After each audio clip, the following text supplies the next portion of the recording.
శ్రీ శివదుర్గ జ్యోతిష్యాలయం ఆర్థిక ఉద్యోగ కుటుంబ మరే ఇతర సమస్యలకైనా పరిష్కారం చూపబడను. పరిష్కారం కోసం ఈ నంబర్ని సంప్రదించండి. ఈరోజు సాయంకాలం 4 గంటలకు మా ప్రియతమ నాయకుడు జగన్మోహన్ రెడ్డి గారు ప్రొద్దుటూరుకు వస్తూ ఉన్నారు. క్యాడర్ను ఉద్దేశించి దిశ నిర్దేశం చేయబోతా ఉన్నారు. ఈ ప్రొద్దుటూరు చరిత్రలోనే ఎప్పుడు కూడా ఒక రాజకీయ పార్టీకి సంబంధించి ఒక 20-30 వేల మంది కంటే మించిన సభ జరగలే. ఇది ఫస్ట్ టైం జగన్మోహన్ రెడ్డి గారి సభ ఈ నియోజకవర్గంలో 1,50,000 మంది, 1,00,000కు పైన 1,50,000 లోపల జరిగే బహిరంగ సమావేశం. గొప్ప సభ. ఆ మనిషికి అంత జనంలో విలువ ఉంది. జగన్మోహన్ రెడ్డి గారికి ఆ క్రేజ్ ఉంది. గతంలో అయితే ఏ రాజకీయ పార్టీకి సంబంధించిన నాయకులైనా ప్రొద్దుటూరుకు వస్తున్నారు, వేరే ఊరికి వస్తున్నారు అంటే కన్నా జనాన్ని సమీకరణ చేయాల్సిన పరిస్థితి ఉంది. అది మందు ఇచ్చి, బిర్యానీ పొట్లాలు ఇచ్చి, డబ్బులు ఇచ్చి, అనేక రకాల ప్రలోభాలతో పిలిపించుకోవాల్సిన పరిస్థితి అది. జగన్మోహన్ రెడ్డి గారికి, ఎన్టీ రామారావు గారికి, రాజశేఖర రెడ్డి గారికి మాత్రమే ఆ పరిస్థితి లేదు. స్వచ్ఛందంగా జనం వస్తారు. అందులో కూడా రాజశేఖర రెడ్డి గారి కంటే ఎక్కువ జనాకర్షణ కలిగిన వాడు జగన్మోహన్ రెడ్డి. విపరీతం. మాకు నాయకులకైతే రాగిన పైసా పని లేదు. మేము చేయాల్సిందల్లా ట్రాన్స్పోర్ట్ వ్యవహారం ఒకటి చక్కదిద్దితే చాలు. మనుషులు పల్లెల నుంచి కానీ పట్టణాల నుంచి కానీ రావడానికి మేము వెహికల్ అరేంజ్ చేయగలిగితే చాలు. ఇక వాళ్ళు మా నుంచి డబ్బులు ఆశించడంలే, మందు ఆశించడంలే, భోజనాలు ఆశించడంలే, అసలు మమ్మల్ని పట్టించుకునే పరిస్థితులు కూడా లేరు. కరెక్ట్గా చెప్పాలంటే జగన్ వచ్చిన తర్వాత, జగన్ రాకముందు ఈ పిల్లలు ఎవరైతే ఉన్నారో నన్ను ఎమ్మెల్యేగా అన్న అని చూస్తారు. జగన్ ఆడు వచ్చా అంటే నన్ను ఇడిచిపెట్టి జంకొని పోతారు. వీళ్ళు ఎవ్వరు ఉండరు ఇక్కడ. అంత క్రేజ్ ఉంది ఆయనంటే. కొన్ని లక్షల మంది జనం సమీకరణ అయ్యే పరిస్థితి ఉంది ఆయన వచ్చే పరిస్థితి. ఇది ఈరోజు సమావేశం. ఇంత గొప్పగా ప్రొద్దుటూరులో సభ జరుగుతూ ఉంటే ఒక రాజకీయ పార్టీకి సంబంధించి తెలుగుదేశం పార్టీ వాళ్ళు మాత్రం కడుపులో ఆవాలు పోసుకొని బతుకుతున్నారు. ప్రతిసారి అంతే. ఇక్కడ మేము ఏది కార్యక్రమం పెట్టుకున్నా జగన్మోహన్ రెడ్డి గారు ఎప్పుడు వచ్చినా కానీ ఏదో ఒకటి అల్లరి చేయాల్సిందే, ఏదో ఒక దాడి చేయాల్సిందే, ఏదో ఒకటి అవాంఛనీయ సంఘటనలు క్రియేట్ చేసి పక్కదారి పట్టించడమో లేకుంటే సభను నిర్వీర్యం చేయాలనే ప్రయత్నం చేయడం జరుగుతుంది. లాస్ట్ టైం సామాజిక సాధికారిక బస్ యాత్ర జరిగితే బెనర్జని వైఎస్ఆర్ కాంగ్రెస్ పార్టీ కార్యకర్త దళిత బిడ్డను హత్యా ప్రయత్నం చేసి నరికి వాడు ఇప్పుడు కూడా సరిగా కోలుకోలే. ఇంకా 6 నెలలు అయిందో ఇప్పుడు కూడా సరిగా కోలుకోలే. తలకు 2-3 పెద్ద ఆపరేషన్ చేసి వాడు 2-3 నెలలు హాస్పిటల్లో పడినాడు. తీర్మానంగా చంపే ప్రయత్నం చేసినారు. అప్పుడు అట్లా డిస్టర్బ్ చేయాలని ప్రయత్నం చేసినారు. ఇప్పుడు మళ్ళా చిల్లర పనులు వాసవి సర్కిల్ పై నుంచి ఫ్లెక్సీలు పెడితే మా వాళ్ళు ఇట్లా రాత్రికి రాత్రే ఇట్లాంటి 18 కోసినారంట. 18 ఫ్లెక్సీలు ఇట్లాంటి కోసినారు. ఇట్లా అన్నీ ఒకే యాంగిల్లోనే బ్లేడ్తో కట్ చేసినారు. అన్నీ ఒకే యాంగిలే బ్లేడ్తో కట్ చేసినారు ఆ వాసవి సర్కిల్ పై నుంచి.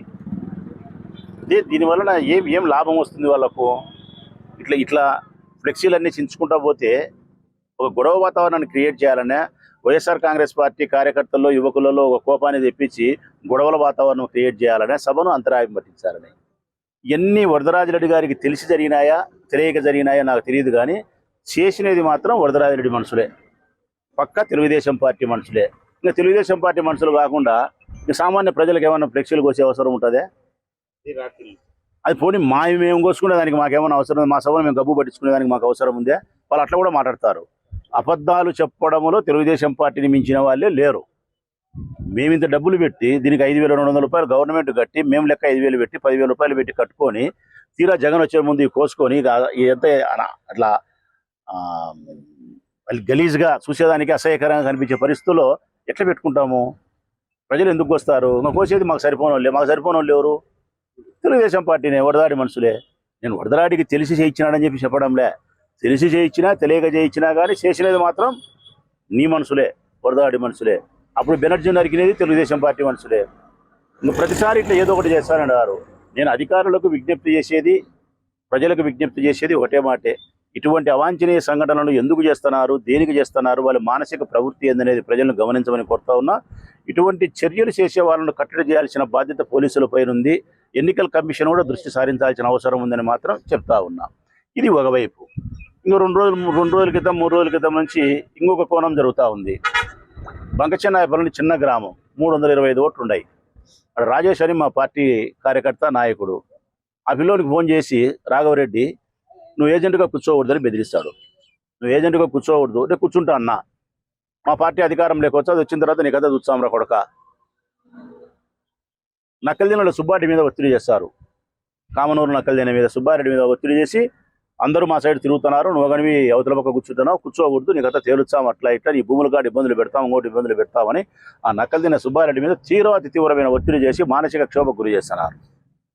కామనూరు గ్రామంలో మా పార్టీని ప్రేమించే వాళ్ళు దళితులు ఉన్నారు, ముస్లిమ్స్ ఉన్నారు, రెడ్డి గారు ఉన్నారు. ఇప్పటికి స్వాతంత్రం వచ్చినప్పటి నుంచి ఆ ఊర్లో ఓటింగ్ జరగాలే.